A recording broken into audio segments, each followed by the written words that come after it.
Now I'm just going to cut this out. It looks like booty anyway. So this is going to be the beginning of starting my Regency wardrobe. And of course I've got to start with a shift, which should be simple enough. I didn't buy a pattern for it. It should just be rectangles and triangles.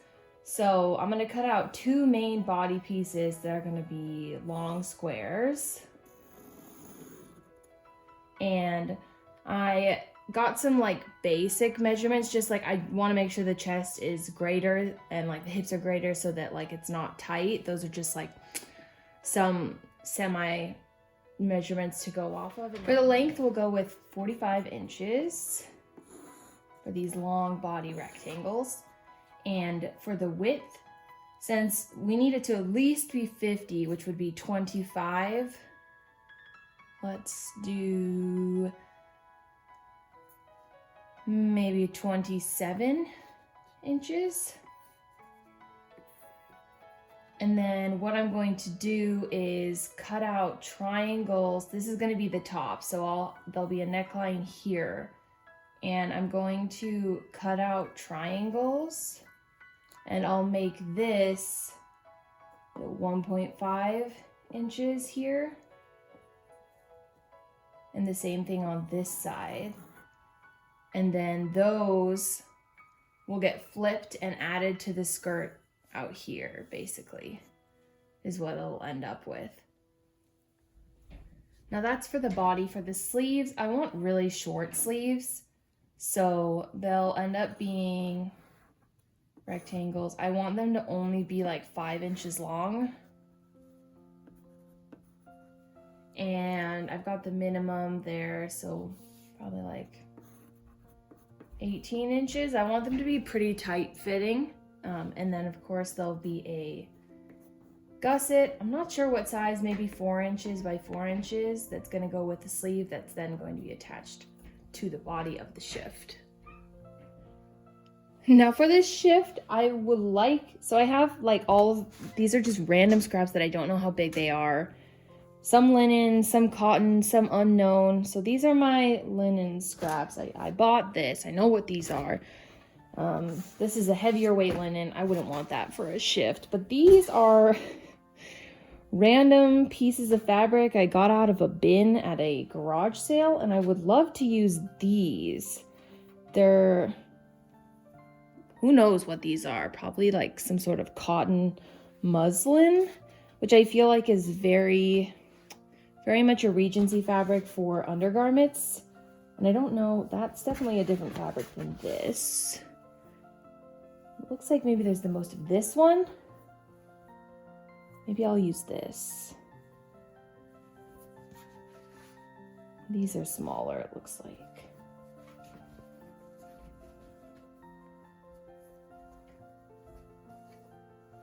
Okay. We'll try to cut it out of this scrap, I think. We are in luck. It is more than 27 inches wide when it's folded in half. So heck yeah. And the length, it's around 45. Whatever it is, selvage to selvage, it'll just, that's how long it's gonna be, and I can always shorten it from there.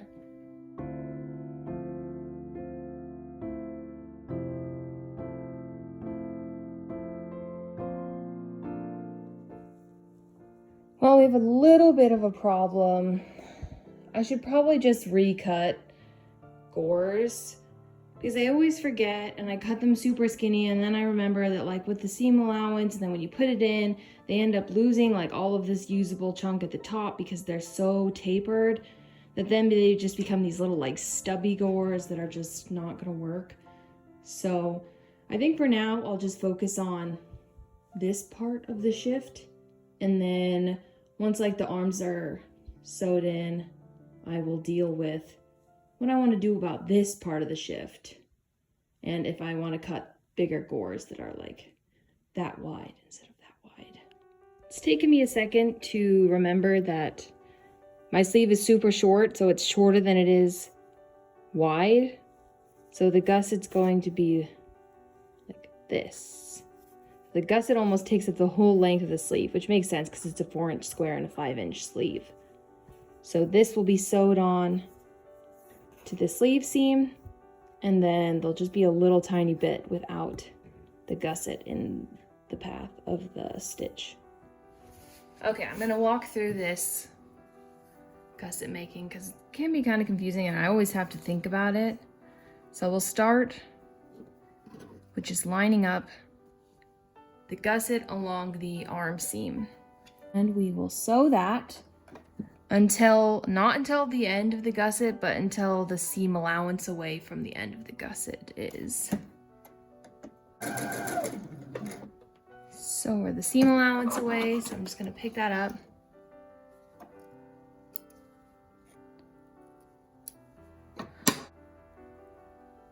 We need this edge along here to line up with here, and we need the seam allowance to be on the inside. So it helps me to just sort of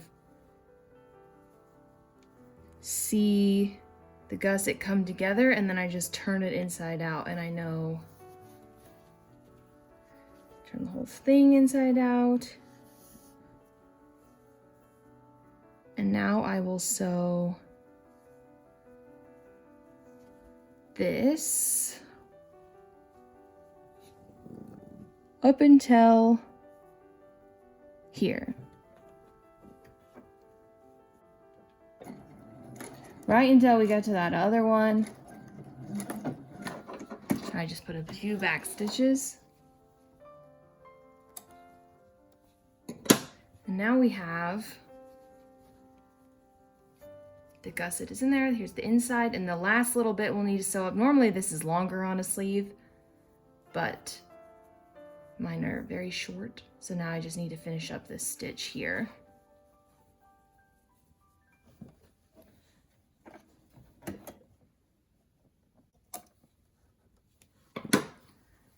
Now we flip it right side out.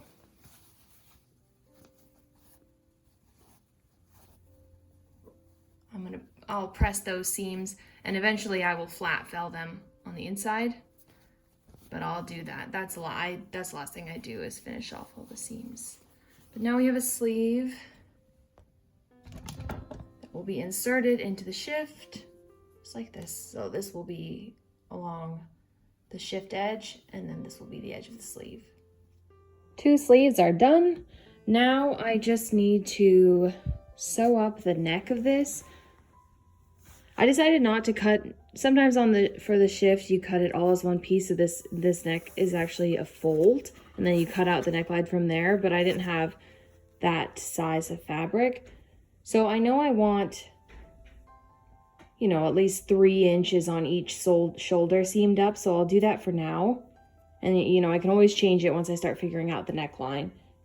And I want to do that first so that then I can put the sleeves in. Last time I made a shift, I had a lot of difficulty getting the sleeve in right.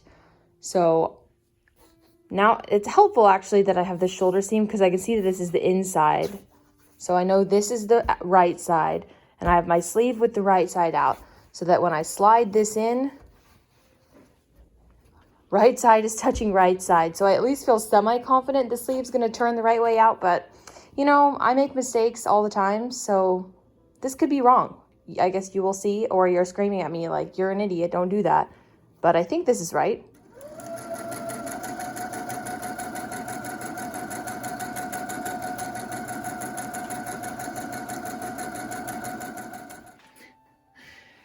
Well, things are going okay-ish. It's hard to tell without the neckline in place. The arms at least fit, so that's good.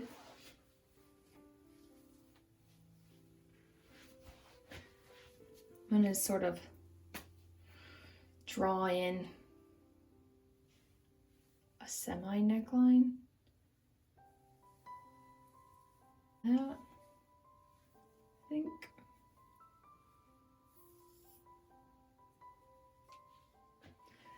I'm going to mark where I can sew up to on the sides before it hits my hips, because that can just be sewn up on either side. This definitely needs to be cut deeper. The back I think is fine. I'll leave it as is. The front is going to be drawstringed a little bit. Probably down to there. So I've cut out new gores. They're a little bit thicker of a fabric because I didn't have any more of this. I don't know, you can definitely see the opacity difference there, but you know, it's underwear, whatevs. So now I'm just gonna pin and sew each of the gores into the side seam.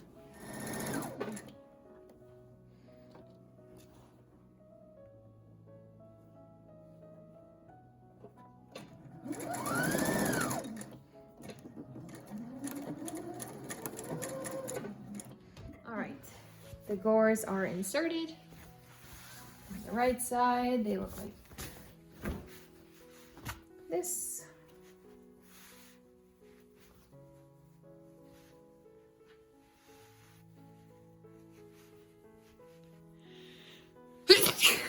Excuse me. All right, now full disclosure, I did put in a neckline, and I put in a drawstring channel and didn't show any of it, and it looks like just awful, just so bad. And it turns out that the neckline's actually too high anyways. So my plan is to just cut this out basically, and then I'm going to cut out some bias binding out of this fabric, which is like a little bit thicker than the body of the shift. I don't know if you can see how you can see my hand through this more than this, just to have something a little bit sturdier to make this drawstring channel out of, and it being on the bias will help it go around the curve of the neckline better. So that is my plan. Also, this terrible neckline has made me put this away for like a week. Took me a week to finally put the gores in after doing the rest of this, because I didn't really think it through, and I just cut a hole for the drawstrings to come out of. But instead, I'll just have the bias binding start and end there with the finished edges.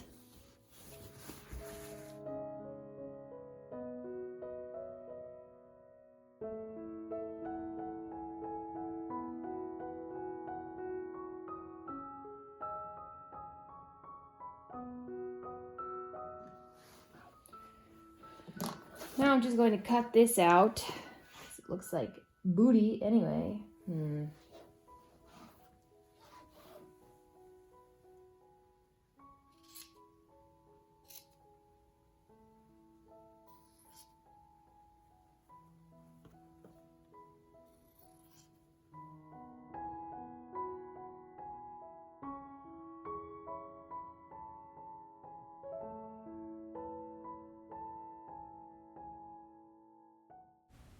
This is my DIY way to make bias binding. I just used a pin and an iron, and I just put the pin into the ironing board to the width I want the folds to be, and that sort of guides them into place. And then to get the double fold, I just do the same thing again and change the pin position.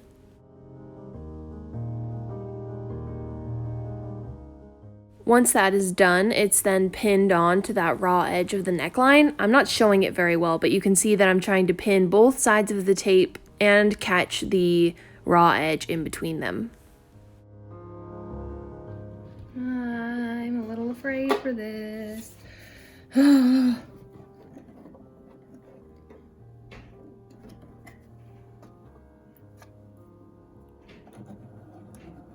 Oh, good start.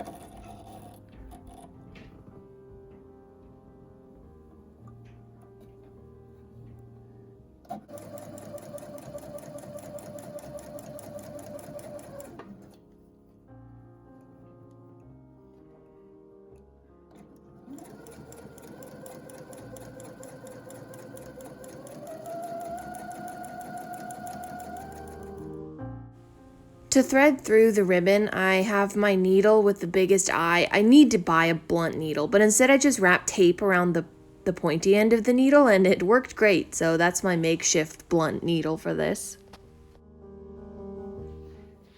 Here's what the neckline of the shift looks like with my unfinished short stays. I think the sleeves are really good. I think I wanted them to be like almost as tight as they could possibly be to my arm. That way when I put on The overdresses are going to be more sheer, so you don't want like a bunched up sleeve under there. And I still have like good range of motion, so I think it's pretty good. And the gores hit just right at my hips, which is perfect. So there's extra volume here, the bottom, which is good. I decided to take the easy way out, and I'm just machine stitching everything, but I still wanted to do the flat felling. I just did it by machine this time. So this is what the inside looks like with all the seams turned over and sewed down. So, I mean, it essentially has the same sort of look as it would if I did this all by hand. It just, you know, takes about 1/8 of the time. So here's from the outside. So I'm happy with that. And it was much quicker. It's a pretty easy process. I want to make sure that all of the side felling faces the back. So just to double check. Oh, just kidding. The back is this side. So I'll trim down the seam allowance on the side that's going to be folded over. And I'll just trim that off from here and here, and then fold over the other edge and iron that down. And then just run a machine stitch across that.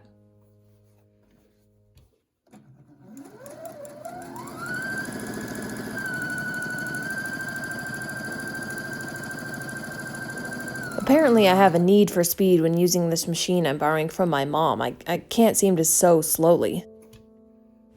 Now that the neckline is done and I have all the seams felled on both sleeves and both side seams, if you've seen any of my videos, you'll not be surprised to hear that I did not film any of the hemming process. I have this irrational hatred of hemming, and I never like how it looks.